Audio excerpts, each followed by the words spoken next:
good afternoon, good evening, good to be welcome to the S.H.O.P, Social Hub of Positivity in the S.H.O.P. Oh God, I nearly explained it then, mate. that was nearly embarrassing, but God forbid that I'd ever feel embarrassed. Anyway, S.H.O.P in the wonderful shopping centre of Emery Gate in the wonderful town of Chippenham, which of course is in Wiltshire, which is of course is in England, which is on the planet Earth, spinning at 1,000 miles an hour. Am I right? Right. This week we have a very wonderful person who is not only a reverend, a doctor, and a fantastic artist, but also a real stalwart of our whole process of this social hub, of this space that has moved from the other space within Emery Gate to this new one. This is Reverend Clare Hinsley, and Clare's going to tell you a little bit about what she's been up to and what her future plans are. Clare, how are you? Thank you for the introduction. Long, wasn't it? long and boring. I'm crap, really, at that sort of stuff. But, you know, basically just do it anyway.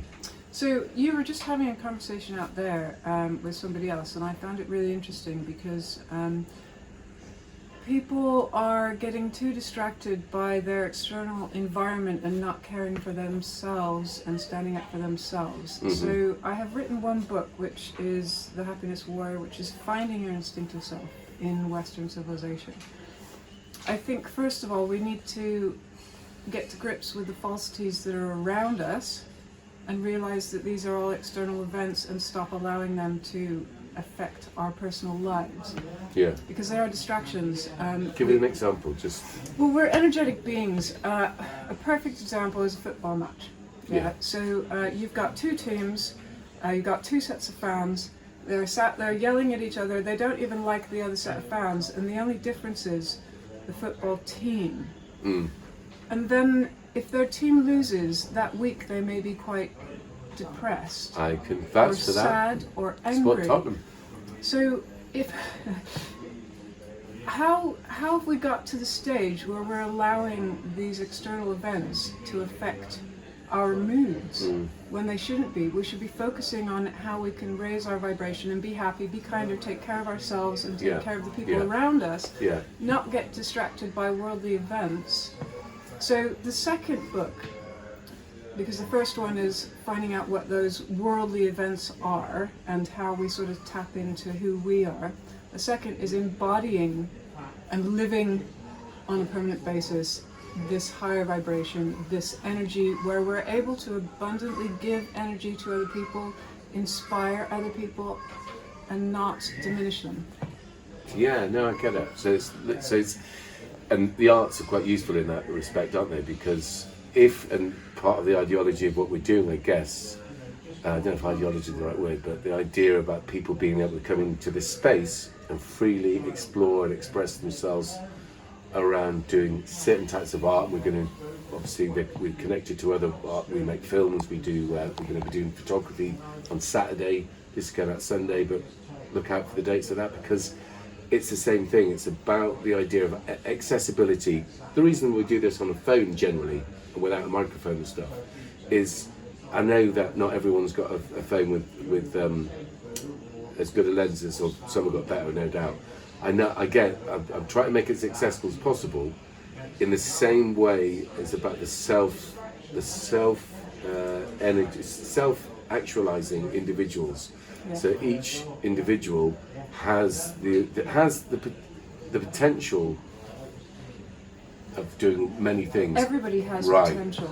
But the thing is, and it's about the environment, our society doesn't, for me, appear to be set up enough to enable the support of each individual to find their potential. Whatever path they choose, I think that the arts in their widest form are the universal language that most cultures use to a different degree. One of the biggest problems that humans have is the distraction.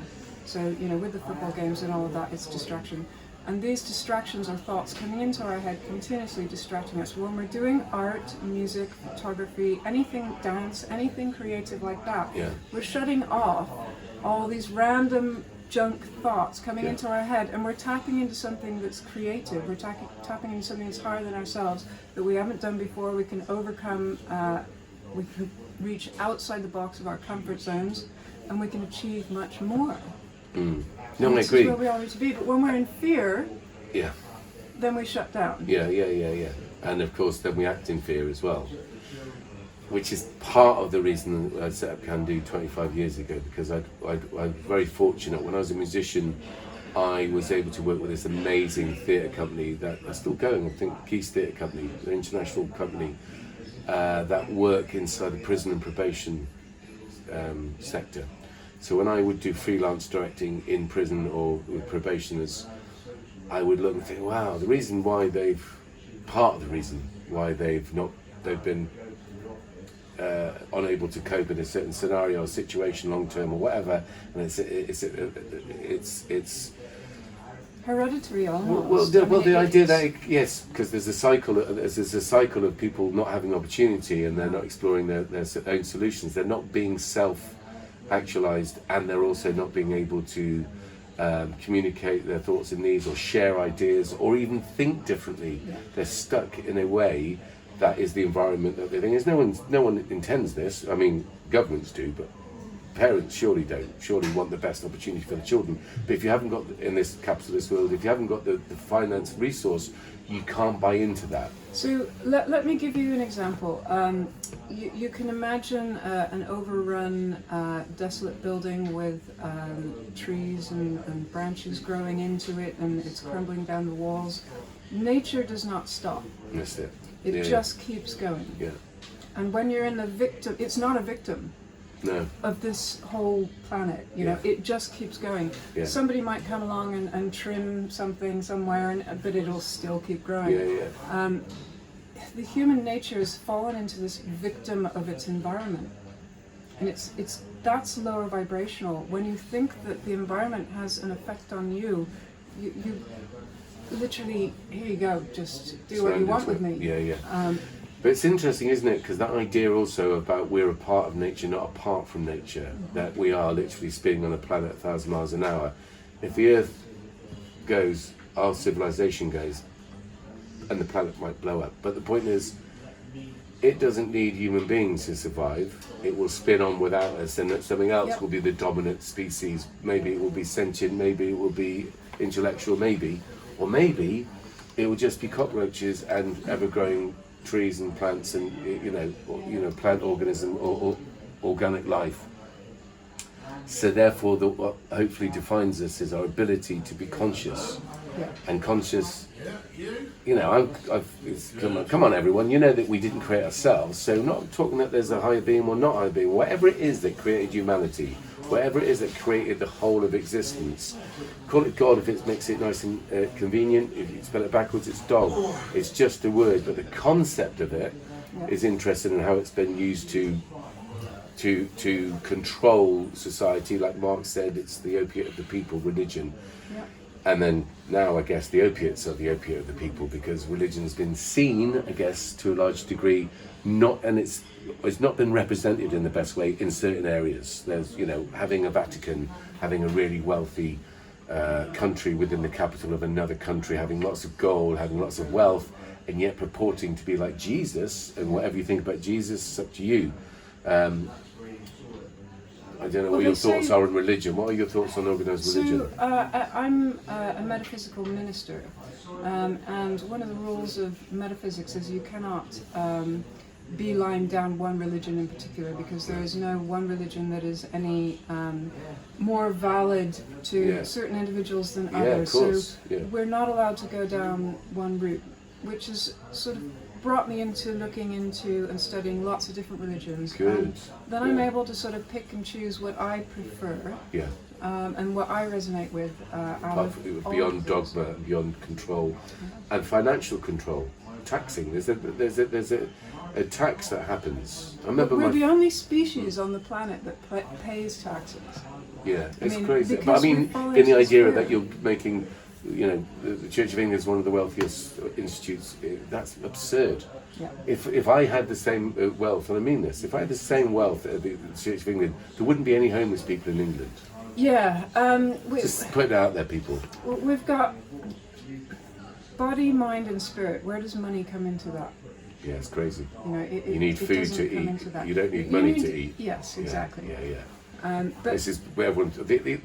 I think you're right. That the economic system, the idea of shares is really, really not good. The idea that people can actually make money on almost betting that certain products or companies are going to fail is a disgraceful way to utilize your limited time on this planet. We should have a society or a world society that respects everyone's idea of religion, without a doubt, but equally everyone's ability to access shelter, clean water, oxygen, food, etc., etc. yeah. So, Well, they say that law started with land, air, and water. That's every human right. yeah, That's where law came from, and I think that got manipulated by greed. yes. Well, this is our problem, isn't it? So, how does your development as a reverend? How is that dealing with those day-to-day? Because I totally get it about the idea of people get distracted, but who can blame them? Everything's around them. Even in this shopping centre is around to make people think a certain way, act a certain way, buy a certain thing, buy into a certain lifestyle. We don't have enough of this interpersonal relationship building in schools. No fault of the schools. The time, the limitation, the overmass of pupils in a classroom, overburden of work with each individual teacher, head teachers, heads of year. It's absurd. Well, what would have more impact on you? Knowing me for the last 2 years, knowing how I've acted, or 3 years, how I've acted and how I've sort of presented myself and what I've done, or me telling you what I'm what I'm. Yeah, no, I get it. I So can it's see it. the being. Yes, of course, and I think in Kandu our stuff's all relationship built and you're based as well, and it makes it real and it's authentic as much as it can be. Not that we befriend everyone, but we invest in, as you've seen, the time and thing to kind of get on a level with people where they believe and understand, because it's true, that we care enough to listen and understand and try our best. We can't solve stuff, but collectively we can, and I see you as a collaborator in that. That's why I'm interested. So back to your point, of course we're having this conversation again because I'm intrigued, and I think that people who are looking, who might want to find the path to their self-enlightenment, need to have guides. Yes, and definitely. people that have and I've seen you give your time free to give of what in a Anybody who wants to walk in and talk to me. exactly. There you go. That and this sort of place doesn't exist without people like yourself. And all of our volunteers are different, and they've all got their own. Bizarrely, they've got their own way of looking at art and doing art. Not all our volunteers are artists, but they're all good people. Yes. They all understand the benefit of having this space, and thanks to I was going to say Unicorn, but it's actually Acorn, who have now bought Emery Gate. It's thanks to them that support this sort of initiative. Yes. But it's nothing without the likes of yourself. And again, going back to your point, I see you doing it. I see you living that. I see you at our social events where you're there and you're talking to our guests that come here in and out of this scenario. Yeah. So it's real. Yeah. I admire that. Yeah. Reason I want to talk about the book is because I want people who might not have spent as much time with you to stimulate their minds and look at it, and if they're around Chippenham they can come and talk to you about it. That's the great bit about this, the accessibility of, and you're beyond being an artist. It's ideal. It's really good. People can just walk in, and so many people walk up in front of me and they say, I'm not really sure why I'm here. And then we have this conversation and they leave and they go, I know why I came in today. So energetically they've been drawn into this place to seek someone on their level, because the law of attraction will attract like to like. So if we're positive in here, then people will come in and they feel that positivity. Yeah. No, I get it. And I'd rather people feel it than people say it. Oh yeah, 100%. Well, 100%. I always say, which would you rather with someone, the ability or qualification? Isn't it? Exactly. I'm going for ability all the time. It's like they're able to do it. Someone just because they've got a degree, it doesn't mean anything. Yep, It means a piece something. of paper. It means something, and it's good that they've done it. But you need both. You need to be able to have that and the ability to do whatever it is that you're socially qualified in. When's this next book coming? What's it called and when's it coming out? So it's going to be called The Happiness War, which is the same first part of my existing book, and it's going to be embodying your instinctive self. Perfect. When is it like to come out? Well, I've only No just pressure. started it. Okay, no, but we can come back to this the more you get on with, because I think that's what's nice, is to see something like this evolve. But your other book's here, isn't it? It is. Yes. Right, so people can come in and get, while they're waiting for the next one, they can come in, get your book, read it, and come and see you and talk about it. I think this is what I'm saying. Yeah. It's like, Book same club. with the artist. Yeah, do you know what? It kind of is, isn't it? And it's so accessible. But people come up and talk to you anyway, don't they? Yes. So if they bought your book, and I know they've done it, and they come up and they talk about it to you, Yeah. I'm just saying to people that not to miss the opportunity Yeah. to do it.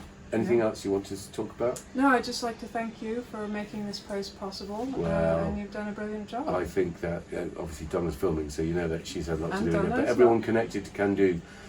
But as importantly, our wider family now of this hub, this Yeah. social hub of positivity, because that's exactly what it is. Yes. And it's not just a load of words. It really is what it is, and I'm very proud of it. So I see myself as playing a part of that. Yes. But you also know that this always the sum of all its parts that makes Yes. something great. Definitely. Right. And then I Definitely. thank you equally then.